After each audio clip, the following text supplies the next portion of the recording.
नमस्कार।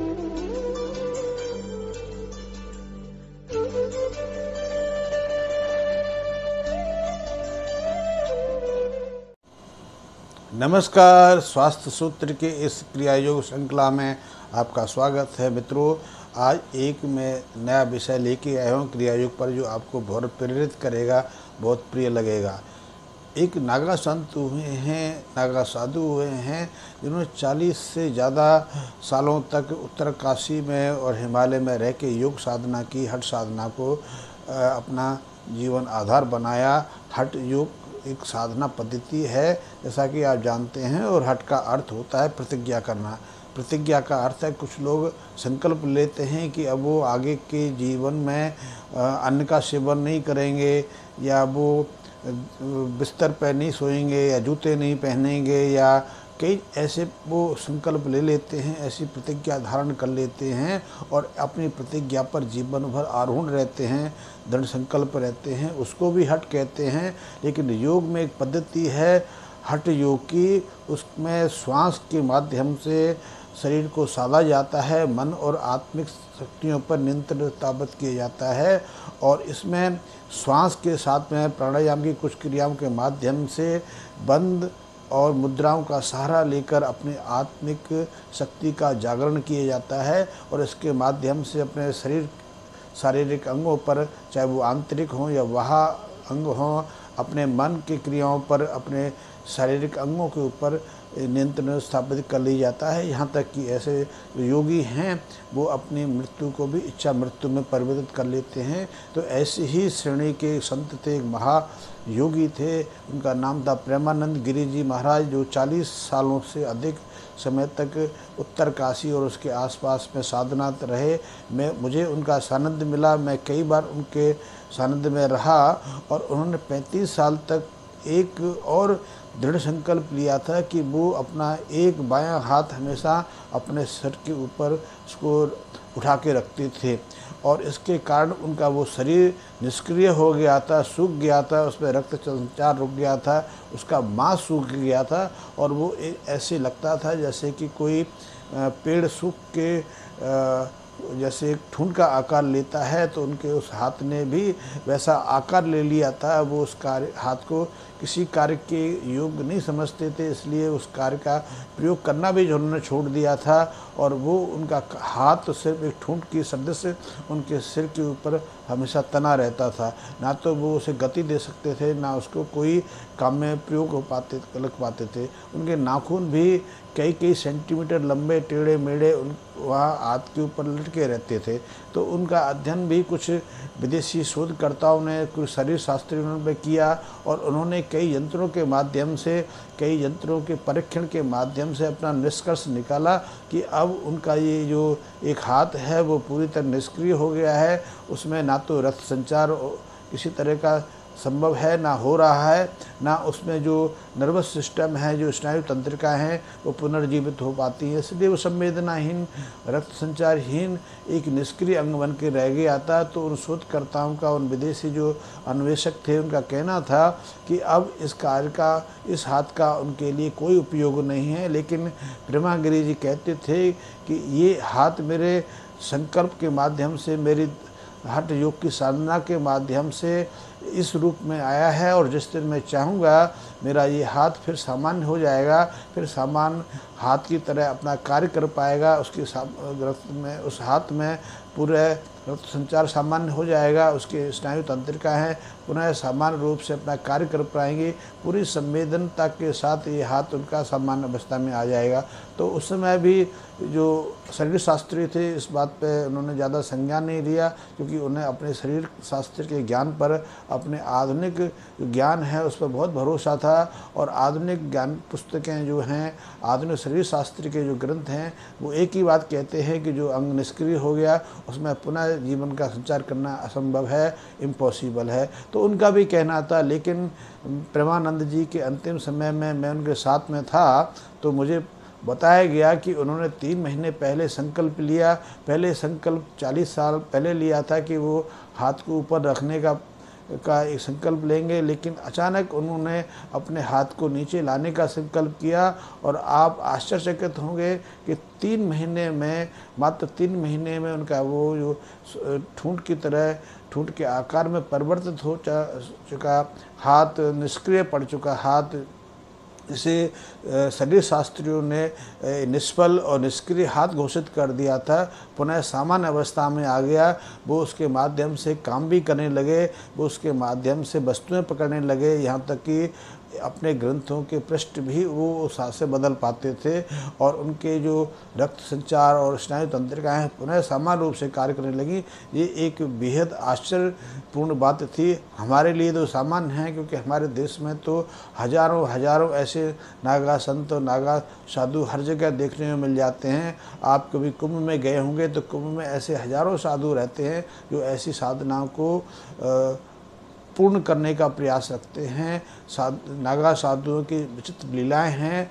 आप कभी भी कहीं भी किसी भी स्थान में जाके उनके इन चरित्रों को देख सकते हैं, लेकिन उन जो विदेशी शरीर शास्त्री थे उनके लिए अद्भुत घटना थी। और ऐसे आज ये ऐसे प्रसंगों या एक घटना का उल्लेख आप कनाडा और अमेरिका के कई जो मेडिकल कॉलेज हैं वहाँ देख सकते हैं। परमानंद जी के बारे में वहाँ विशेष रिसर्च सेंटर स्थापित किए गए कि क्या हठ योग के माध्यम से, क्या श्वास, मन और आत्मिक शक्तियों के माध्यम से व्यक्ति अपने शरीर पर इतना नियंत्रण स्थापित कर सकता है। तो वहाँ शोध कार्य अभी भी चल रहे हैं और इस क्षेत्र में बहुत आगे बढ़े हैं।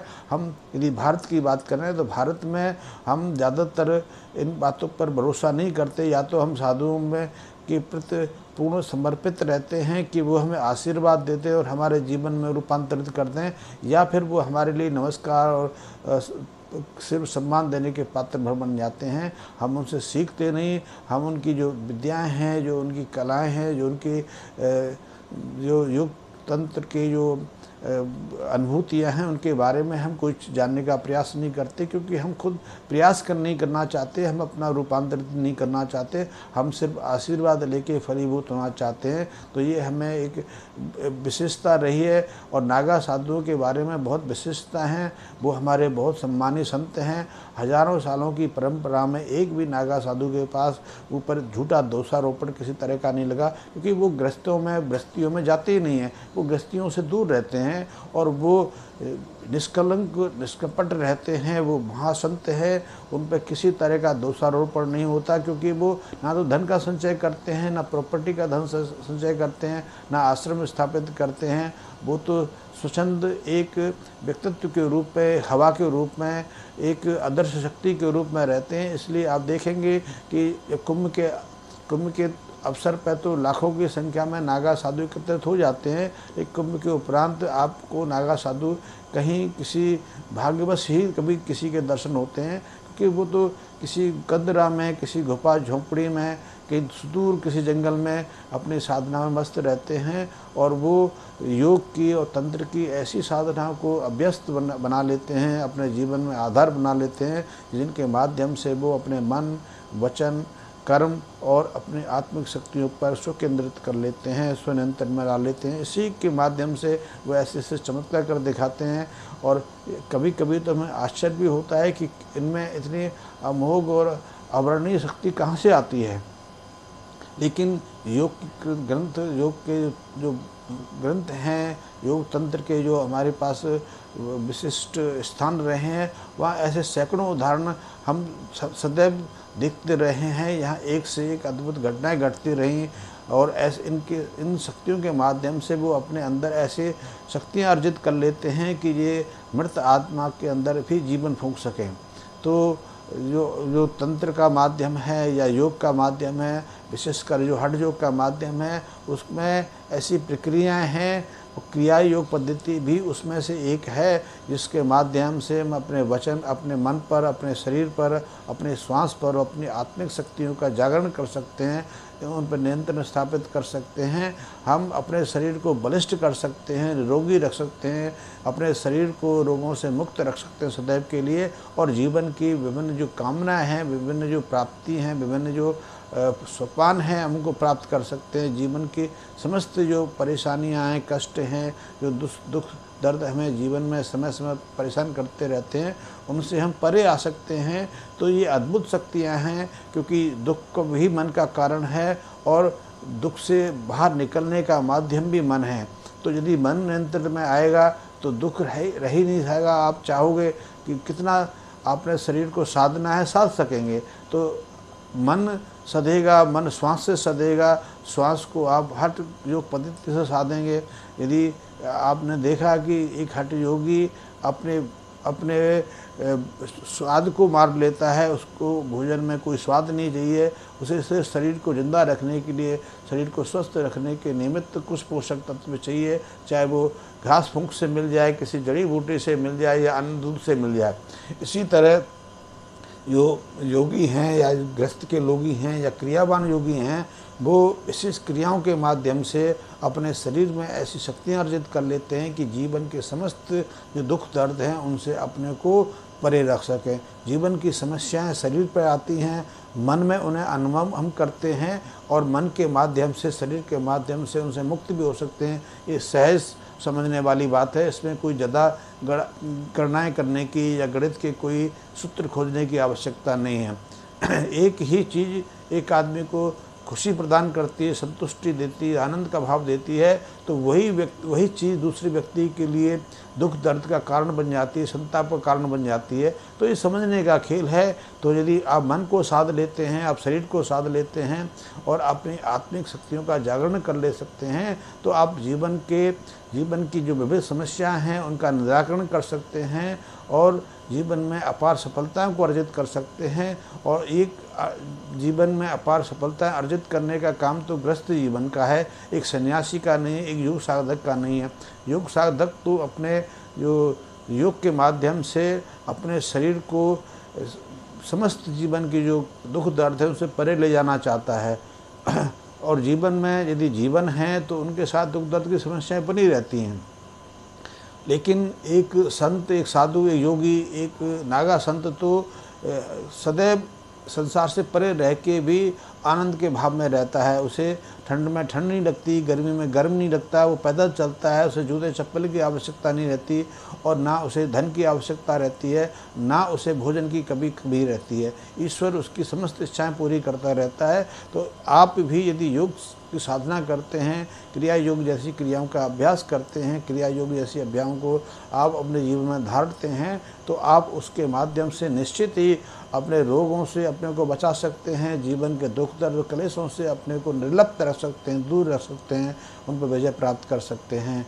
तो आप क्रिया योग के बारे में जानना चाहते हैं तो मेरे संपर्क में रह सकते हैं।